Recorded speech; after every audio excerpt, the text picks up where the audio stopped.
জানিস বাবা, আজকে আমার চোখ দিয়ে জল বেরিয়ে যাচ্ছিল। কেন? কাঁচা গাছ কাটছিল আমার চোখের সামনে। এই গাছটা কত উপকারী মানুষ জন্য জানিস? হ্যাঁ জানি তো, অক্সিজেন দেয়, বিনা পয়সায় অক্সিজেন দেয়। মানুষ কিন্তু নিজের স্বার্থের জন্য সব গাছপালা কেটে দিচ্ছে।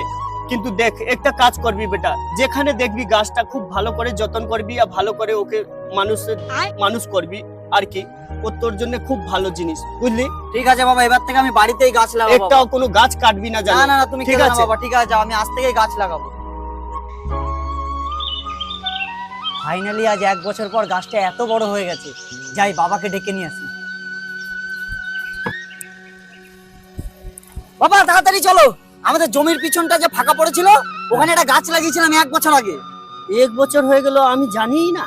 আরে বাবা, তুমিই তো বলেছিলে গাছ লাগাতে, তাই গাছটা লাগিয়ে তোমাকে সারপ্রাইজ দেবো বলে এতদিন কিছু বলিনি। চ চ চ, তাড়াতাড়ি খুব চলো। ভালো কাজ করেছিস বাবা, চ দেখে আছি গাছটা। আরে এদিক ওদিক কোথায় খুঁজছো? ওই দেখো। अब तू गया बेटा।